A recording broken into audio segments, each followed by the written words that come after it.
বৈধ ভালোবাসা, অবৈধ আসক্তি।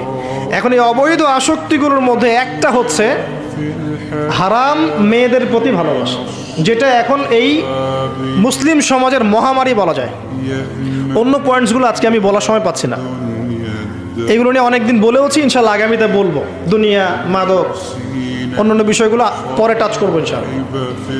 আজকে যে বিষয়টা নিয়ে কথা বলার বেশি দরকার, যেহেতু আগামীতে একটা সময় আসছে যখন এই বিষয়টাকে নিয়ে মানুষ বেশি পাপে লিপ্ত হবে, এই জন্য বলছি। এটা হচ্ছে হারাম ভালোবাসা, আল্লাহ পাক বৈধ করেননি।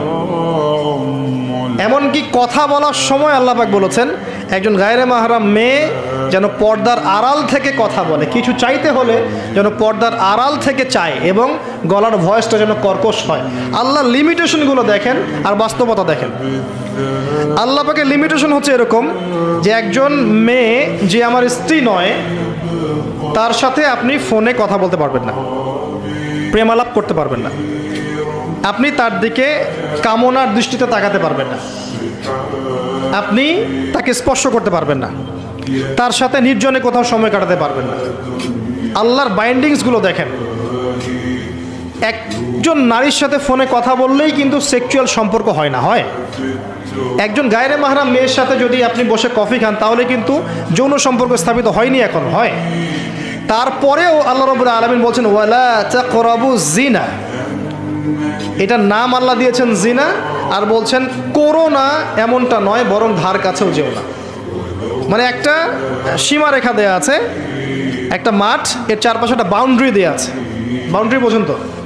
আল্লাহ বলছেন মাঠে ঢুকো না এমনটা বলছেন না, আল্লাহ বলছেন মাঠের বাউন্ডারির কাছেও যেও না। কথা বুঝতে পারছেন? ফল খেও না, না ওয়ালা তাকরাবা হাদিহি শাজারা, এই গাছটার কাছেও যেও না। মিলাতে পারছি আমি, বুঝতে পারছি? আদম এবং হাওয়া আলাইহিস সালাম এই গাছের ফল খেও না এমন কথা ছিল না, কথা ছিল এই গাছের কাছেও যেও না। একই কথা আল্লাহ বলছেন জেনা করো না নয়, ওয়ালা তাকরাবু জিনা, জেনার কাছেও যেও না। এখন এটা হচ্ছে আল্লাহর নিষেধাজ্ঞার একটা বাইন্ডিংস, লস, একটা একটা পিলার, একটা বাউন্ডারি।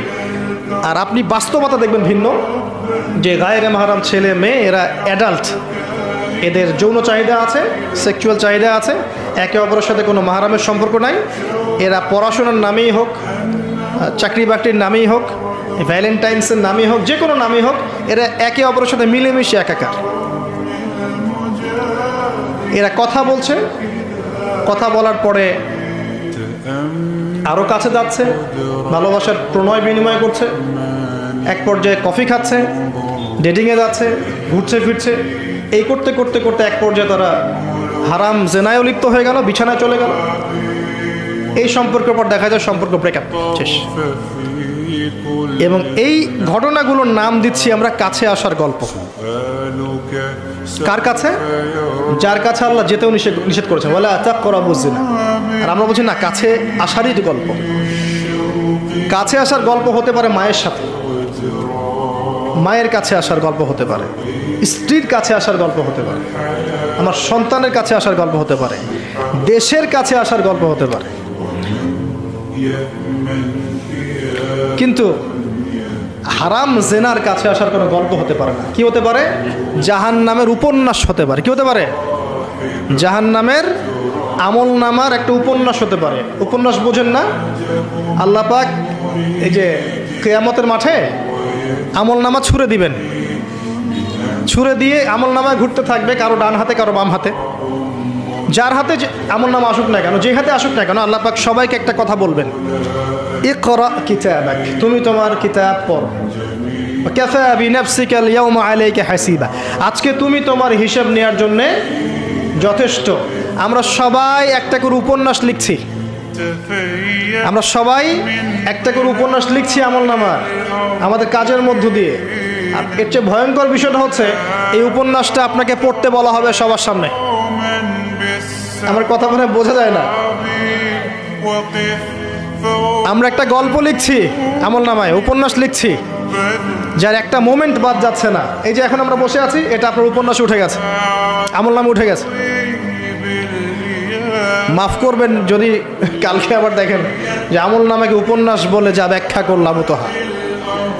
এবার এই শব্দ দিয়ে আবার তুলকালাম করে ফেলেন না, এটা বোঝানোর জন্য বলেছি। যুব সমাজ উপন্যাস বোঝে, এই জন্য বলেছি। যুবকরা উপন্যাস বোঝেন না, আপনারা বিভিন্ন উপন্যাস পড়েছেন, যারা জেনারেল লাইনে পড়েছেন অনেক উপন্যাস পড়েছেন, এই জন্য বললাম বোঝানোর জন্যে। আমল নামা কখনো উপন্যাস নয় যে আপনি আর আমি একটা উপন্যাস লিখছি, নিজের গল্প নিজেই লিখছি, নিজের কাজের মধ্য দিয়ে নিজের উপন্যাস নিজেই লিখছি। এবং এটার মধ্যে সবচেয়ে ভয়ঙ্কর কথা হচ্ছে এইটা সবার সামনে আমাকে পড়ে শোনাতে হবে। আমরা কি পারবো? এই জেনা, এই মাদক, এই পর্নোগ্রাফি, হারাম, জুয়া, ক্যাসিনো, অন্যায়, অত্যাচার, বেনামাজি, দুর্নীতি, ঘুষ, সুদ, এইগুলোর সব কথা সবার সামনে পড়ে শোনাতে আমরা কি পারবো আদৌ? আমরা কি প্রস্তুত? পড়তে কিন্তু হবেই ভাই, সবাইকে পড়তে হবে। আলেম, জালেম, কাফের, মুশরিক, মুনাফিক সবাইকে পড়তে হবে। ইকরা কিতাবাক এক বচনে এসেছে, মানে এক একজন মানুষকে আল্লাহ পাক বলছেন যে তুমি তোমার বই পড়ো, তোমার কিতাব পড়ে শোনাও। কাফা বিনাফসিকা আল-ইয়াওমা আলাইকা হাসিবা, আজকে তুমি তোমার হিসাব নেওয়ার জন্য যথেষ্ট। আল্লাহ পাক আমাদেরকে কথার গভীরতা বোঝার তৌফিক দান করুন। এই হারাম জিনিসগুলোর মধ্যে সবচেয়ে ডেঞ্জারাস এই ফ্রি মিক্সিং। ফ্রি মিক্সিং কি জিনিস? একজন বেগানা মেয়ে একজন বেগানা ছেলের সাথে মিক্স করবে। এখন আপনি কথাগুলো মনে হচ্ছে রূপকথার মতো মনে হবে, কারণ বাস্তবতার সাথে কোনো মিল নাই। বাস্তবতায় আপনি গিয়ে দেখবেন যে স্কুলে পড়ছে মাশাআল্লাহ গায়রে মাহরাম ছেলে মেয়ে, এবং নাম দিচ্ছে এরা friends, just only friends only, বন্ধু, ক্লাসমেট। কিন্তু এর বয়স মাশাআল্লাহ 16, এর বয়সও 20, বা এর বয়সও 15, এর বয়স 18। উভয়ের যৌন চাহিদা হয়েছে বালেগ এবং বালেগা।